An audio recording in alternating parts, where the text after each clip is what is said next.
On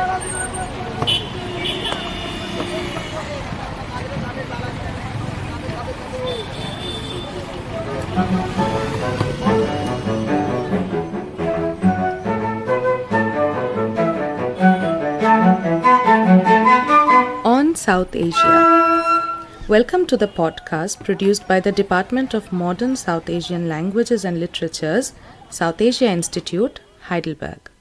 My name is Arian Hopf and I'm pleased to welcome today our guest, Dr. Jürgen Scharflechner.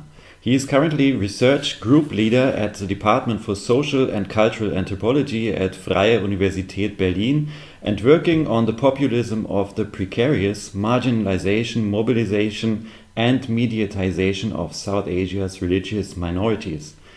Jürgen's research covers cultural and post-colonial theory as well as religious and ethnic minorities in Pakistan. Apart from this, he is also a documentary filmer. And he was also a long-time colleague and has worked for several years as assistant professor at our department. Jürgen, with religious minorities in Pakistan, you work on a topic that many of us would perhaps not think of when talking about Pakistan.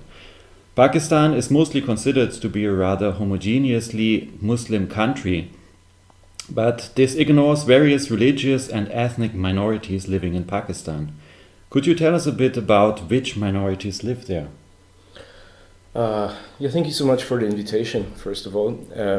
I think it's a very important topic to talk about, particularly because already the category of who counts as a minority and who does not, and which word do we use when we speak about certain communities that are minoritized, we could say. It's already a political decision, right?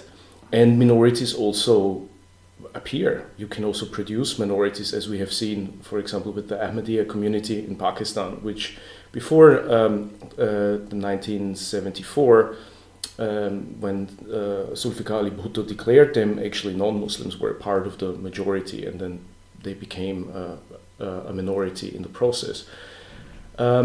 So I'm particularly interested in religious minorities, or communities that are religiously marginalized.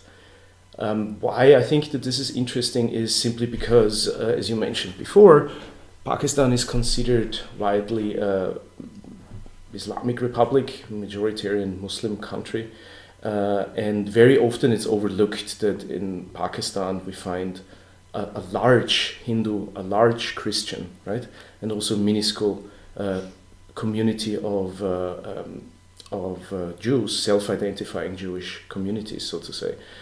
I think that it's necessary not only for the study of Pakistan, but also for the study of other Islamic societies to approach the question of religious minorities from a very affirmative point of view, which means that we should not always, and this unfortunately has happened in the past very often, we should not always consider religious minorities in Islamic majoritarian Muslim societies as victims, and this is unfortunately how they are mainly represented in the West, but also particularly in India. So what my work tries to do is to reposition this question of the minorities, on the one hand, by providing them with a lens, a representation as good as I can, which foregrounds culture, which foregrounds their own agencies, which foregrounds creativity, which foregrounds resilience, without losing sight of their, at times, very often precarious life worlds, right? So this is a project that I've been following for quite some time. So to the question of minorities, one of my interlocutors in Pakistan, when I asked, who was a Hindu lawyer, a very, very nice gentleman, when I asked him about how life is as a religious minority in Pakistan, he said, well, we could say that everybody's a minority in Pakistan somehow, right? The people who are, the rich people are minorities, the Shias are minorities, even within the Sunni communities you have so many different fractions that you could also argue that certain Sunnis in themselves are a minority, right? And then if we look away from religious definitions and we look more towards class and gender definitions, then again we have a lot of minorities there, right? So as I said in the beginning, I think what is really important in this regard is to consider the question of who is a minority, who counts as a minority already as a political decision, right, of inclusion and exclusion. And then if we talk about religious minorities, then we also need to consider what it means to be a non-Muslim or to be defined as a non-Muslim in Pakistan. So the term ghair Muslim, non-Muslim, is very often criticized by minorities themselves simply because they would say, well, we would rather be minorities than defined by a certain kind of non in the beginning of our identity definition, because then by itself we would already be considered as something that is lacking something, a non-Muslim who is lacking Islam. And so a lot of social activists, particularly a Hindu activist whose name is Kapil Dev, would emphasize that actually it's the term non-Muslim in itself is already very problematic because it excludes people from the majority. Yeah, this is actually a quite interesting point, and you bring up another question of me already. In how far actually it makes sense to really talk of minorities, because the category of minority requires also its opposite, the majority. And in how far can we really talk of a majority in the context of Pakistan? Even if you take, for example, the ethnic groups, of course, there are various. So in this regard, it would be difficult to find out any majority. But even if you take Islam as the identity marker of a majority, then you could also divide Islam itself into various groups and sects. So in how far does it make sense to talk of minority as a category in general in Pakistan? Yeah, I mean that's exactly the issue here. Very often I think the category minority in Pakistan makes sense because it appears very often in the human rights discourse. And what I've seen is that actors themselves very wittingly also utilize the category of a religious minority to highlight some of their grievances, which might more have to do with class, language, and gender issues, so to say. So there are two things, right? On the one hand, the category of minority could work as a vehicle of exclusion, right? On the other hand, it could also work as a vehicle of inclusion, because as a religious minority, you have a certain kind of stand, particularly in the global north, depending on what kind of minority you have. So there's a certain form of capital also involved, a social capital, which might be translated into financial capital as well, to be a Christian minority in Pakistan, because it rings a bell. We have always heard about, the persecution of Christians. We have heard about the horrible attacks and so on. And so sometimes this category can itself have emancipatory value, an emancipatory value for the people who utilize it, right?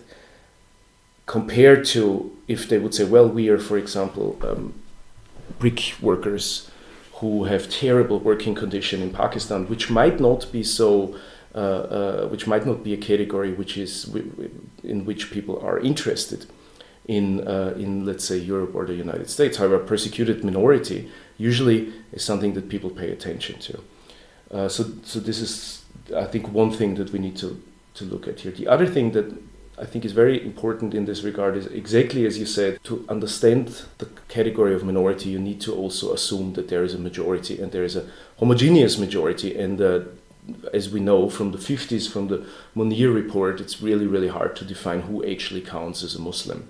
And the question of who is a Muslim, who is a Christian, who is a Jew, so to say, is in itself, again, always a political decision in the sense that those who have the power to define the concept somehow would also be then in the right to have these, and would have a certain agenda to have these concepts defined, right? So that's a difficult question, but I think it's also important to always ask from what kind of lens do you approach this. And so while in the beginning I was more interested in the relationship between the state and its religious minorities, now I have more become interested in the relationship between religious minorities and the global audience, so the people who are actually interested in this minority as a religious minority, so to say. And of course this has changed significantly with social media lately, because many communities have also become religious minorities have also become more Hindu, have also become more Jewish, have also become more Christian through their connection to global co-religionists and this easy exchange, even though language might be an issue, but this easy exchange with, so to say, a global community outside of the boundaries of the nation state.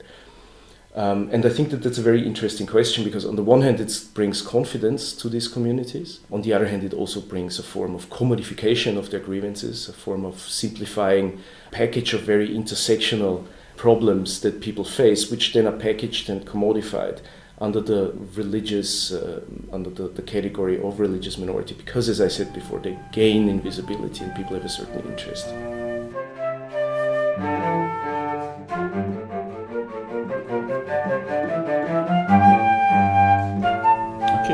I would actually be interested in the historical context, because when Pakistan was founded in 1947, and at that time it was imagined as the country of South Asia's Muslims, also part of the Pakistan ideology. But what space was at that time envisioned for minorities? Because if we remember Jinnah's famous speech shortly after the foundation of Pakistan, then Pakistan was apparently not imagined as a homogeneous Muslim country.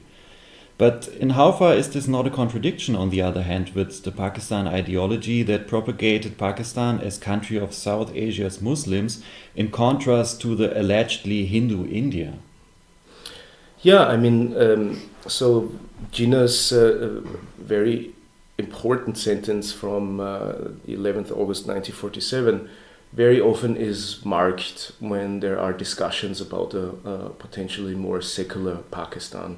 I'm just paraphrasing. The idea is that Jinnah said in this speech that at one point Hindus will cease to be Hindus, Muslims will cease to be Muslims, and everybody would basically be free to live out their religious belief in Pakistan.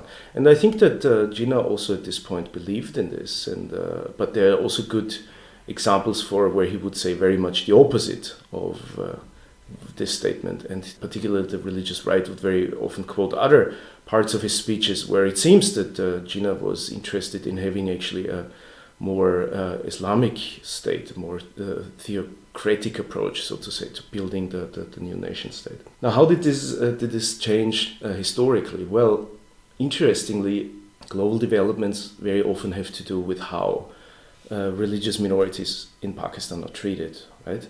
So, of course, that our nemesis in the beginning was India, Hindu India. So it was very difficult for Pakistani Hindus or for Hindus living in Pakistan, particularly after the 1965 war, to actually represent themselves as Pakistani Hindus. So there was a huge issue a huge tension between citizenship on the one hand and religious identity on the other hand. Now, it's hard to make definitive statements about this, but it's pretty clear that when you look at traditional media, be that Urdu media, be that Sindhi media, be that English media, a little bit with Sindhi it's different because Sindhi, most of the Hindus live in Sindh, so you would find more news about Hindus in the Sindhi media. But in general, you can say the print media has widely ignored the religious minorities in Pakistan, particularly the Hindu minorities. Now, why is that? As I said in the beginning, the nemesis in this part was Hindu India, right? Not like a Muslim and Hindu India, but mainly a Hindu India. So it was really hard to bridge this tension between these two identities, being Hindu and being a citizen of the Pakistani nation state.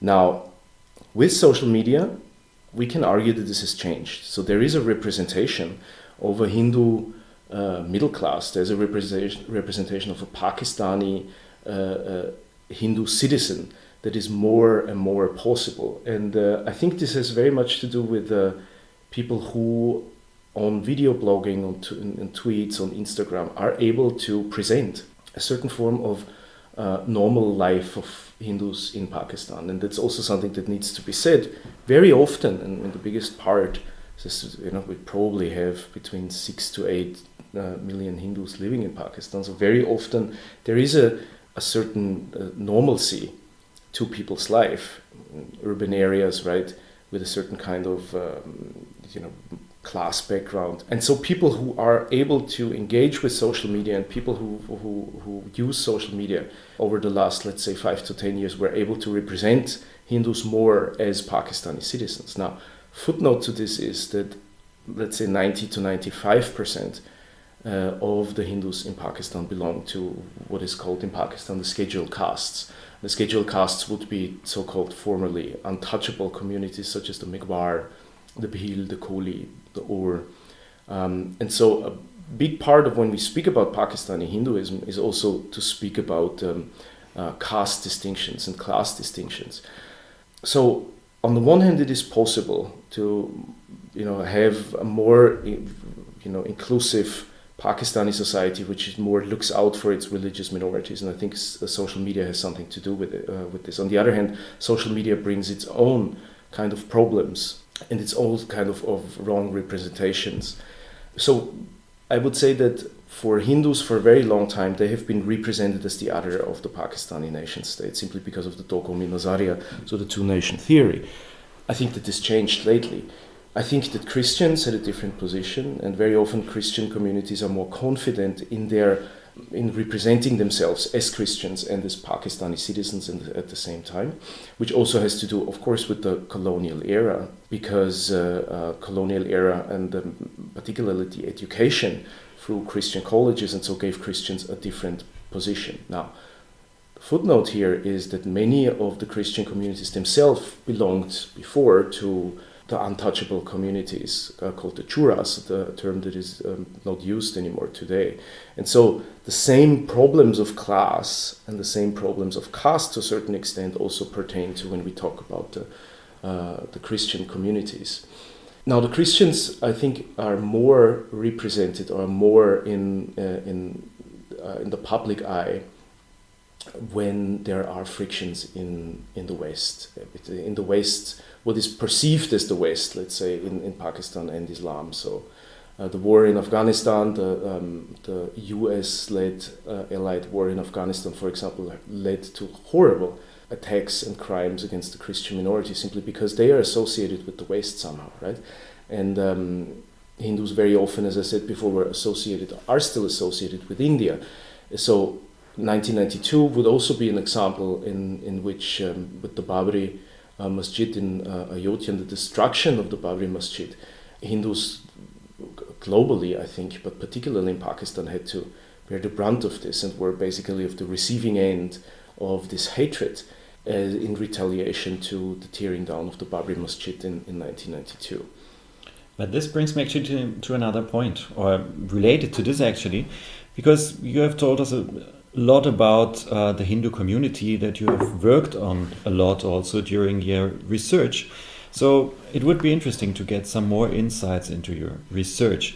And I would be particularly interested in how far there is not actually a contradiction between being a Hindu living in Pakistan, while on the other hand, the Pakistan ideology would rather suppose these as the other of the Pakistani nation state.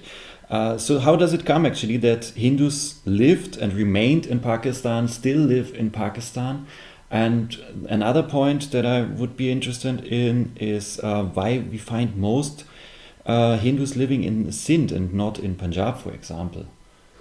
Right. So during partition, many people who had the ability to leave left. And when we speak about Hindus in Pakistan, we have two communities that stayed. And these were people who had to lose a lot, meaning people who had estates and didn't want to leave their estates, their zameen behind, and then people who had basically nothing to lose and had no ability to move. And then there were also people who just really were not a part of this project at all and only realized that there are two states now when there was suddenly a border that stopped them from, for example, bringing their cattle from one side between Gujarat and Sindh, Rajasthan and Sindh, right? So there are basically two communities that we need to talk about. So very rich landowning Hindu elites who have more and more left also because with globalization they were able to do so. and very poor Hindus in Pakistan. And in between, the Bhaiband and the Amils, so the better situated, so to say, Sindhi Hindu middle class, mainly left, and also left a huge hole in Pakistan's, then what was to become Pakistan society, because they were intellectuals, businessmen, advocates.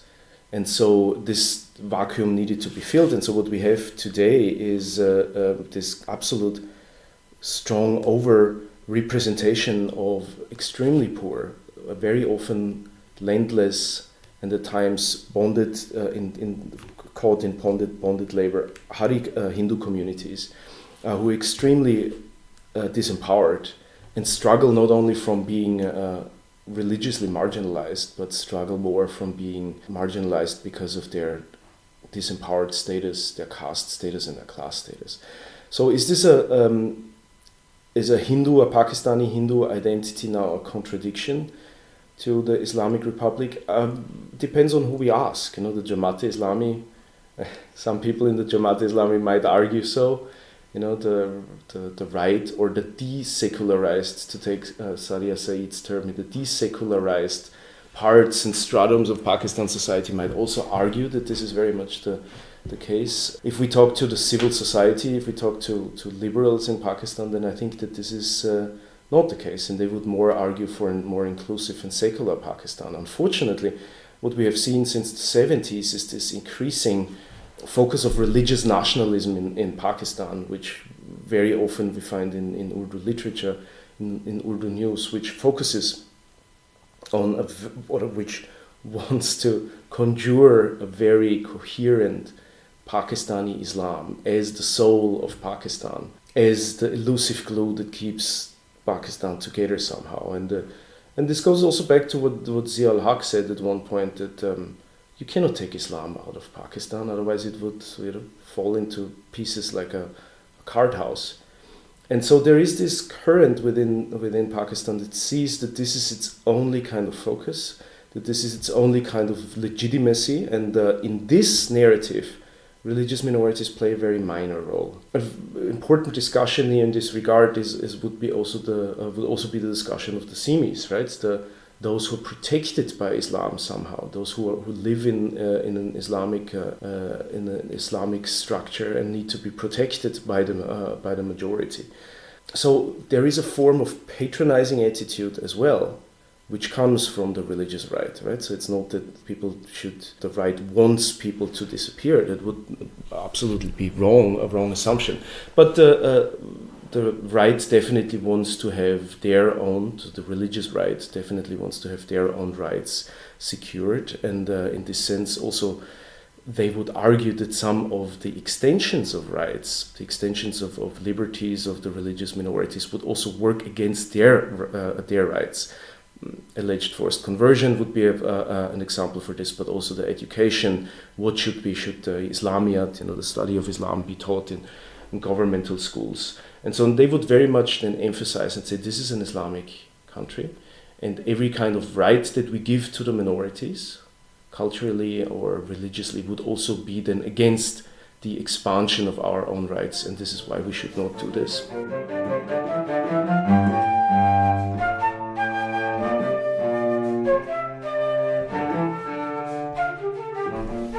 But would you say actually Islam as a religion is the main identity marker of the Pakistani identity, or is it perhaps rather Indo-Muslim culture that refers to Islam but is not focusing on the religion as Islam? Yeah, I mean, that's the 100,000 euro question, right? Shafrelot makes this argument that the center of Pakistan is empty. Right? And he makes this argument and says that the actual identity of Pakistani nationalism is empty because it's always in reaction to the more full kind of Indian self-affirming identity. And I criticized his argument at one point and I criticized him with the work of Lefort, because Lefort famously says the center of any kind of democracy is empty. And so he argues that once the center of power in democracy is empty, once you have this empty space, you can also change it and you can fill it with different kinds of identification processes. And I think that this has happened in Pakistan for a very long time. So historically, I think that different modes of self-identity and different modes of seeing oneself in the world has taken this empty seat somehow. And I think after the 70s, with Zulfikar Ali Bhutto himself, starting out with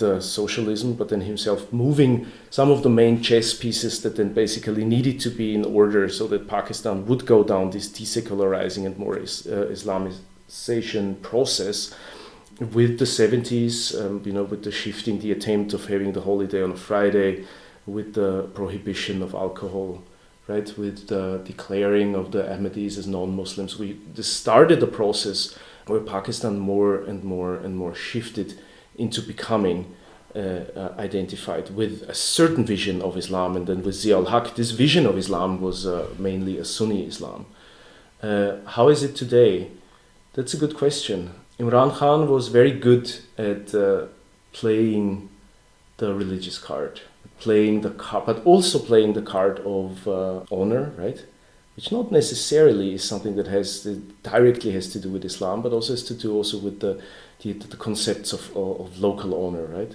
The Bakhtunwari, for example, the notions of honor in Sindh, in the Punjab. So it's very good to play all of these cards at the same time, which also emphasized, the identity of Pakistan as being a Muslim state. So maybe a short answer to your question would be, I think that there are different colors that Islam has been given in this very long struggle, to define what makes Pakistani nationalism. But I think the religious nationalism has been there for a very long time. Yeah, with Imran Khan, whom you mentioned, this brings us actually to another point, because so far we have talked a lot about the Hindu community, we have talked a bit about the Christian community, but what other minorities do we have actually in Pakistan? So that's an interesting question, simply because we have seen that with the computerization of national identity cards, people were also able to self-identify themselves in different ways. So the census very often had the main religious minorities, right? The Christians, the Hindus, right? But then a large category for others.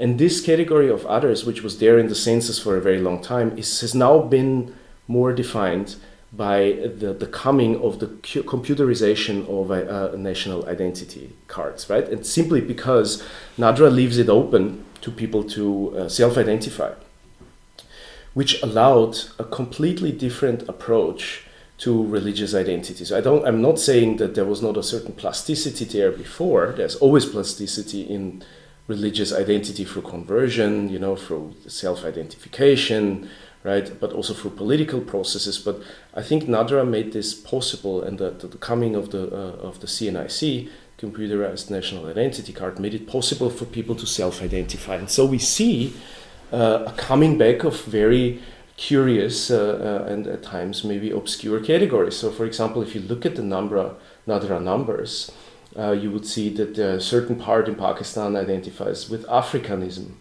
Spiritism, Taoism, Jainism, right? So all of these categories that were before in others would then suddenly reappear.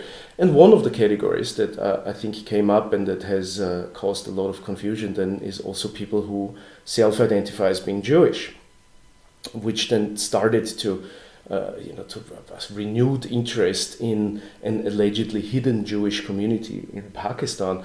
Very often a search that is associated with old anti-Semitic tropes that we find in the protocols of the Elders of Zion already, a text that claims that hidden Jewish communities in cooperation with the Freemasons, for example, would strive to gain world domination.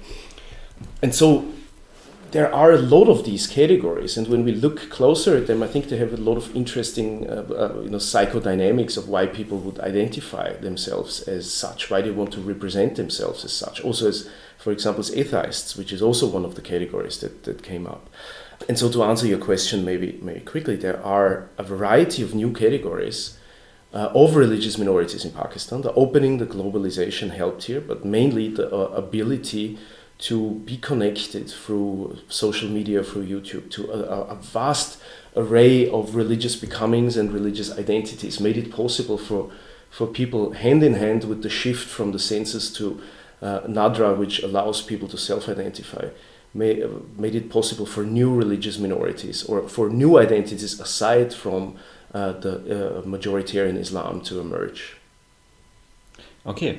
I have another question actually relating rather to this question of the category of minority and majority. And what came to my mind was actually if really Islam is actually the identity marker of the majority of Pakistan, or if it could also be actually Punjab or Punjabi. Because, I mean, they are quite influential ethnic group. They are almost half of the population. So in how far is not actually the Punjab or the Punjabi identity important also for the majority of Pakistan? Right. I mean, if you talk to Sindhi nationalists, for example, they would very often call Pakistan Punjabistan, because they would want to emphasize with this word that there is a very strong hegemony from the Punjabis. And then if you talk to Baluchis, you talk to Sindhis, if you talk to Saraikis, everybody would kind of claim that they are a minority in Pakistan in the face of the Punjabi hegemony, so to say. And then we go to the north with all the small communities, then we would have even more fragmentation up there, to say. So you're right. I mean, and I can only repeat that who counts as a minority is a political process, and this political process can have emancipatory dynamics and can also have restrictive dynamics. Being a minority, being a religious minority, very often in Pakistan has quite restrictive dynamics. Being a religious minority globally, being a religious minority from Pakistan, in the gaze, the global savior gaze, as we could call it, might also have, to a certain extent, emancipatory dynamics, simply because religious minorities are something that people are interested in, compared to, for example, problems with working conditions, problems with education, problems with water, for example. And so what I found very interesting with the distinction of majority and minority is that while there are instances where it can work as a restriction, there are a lot of instances where it works also as an affirmative identity, which can help people to alleviate their precarious circumstances. And that's most of the work that I have been doing lately. Simply because there is an overemphasis of minorities, religious minorities in Islamic societies, and on their victim status, which I think needs to be corrected in the future.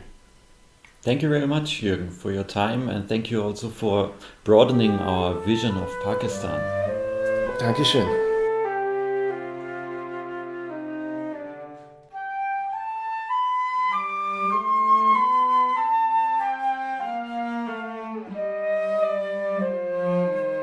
You've listened to an episode of On South Asia, a podcast by the Department of Modern South Asian Languages and Literatures, South Asia Institute, Heidelberg. Have a look at our other episodes as well. For topic wishes and feedback, don't hesitate to reach out. You can find our email in the description.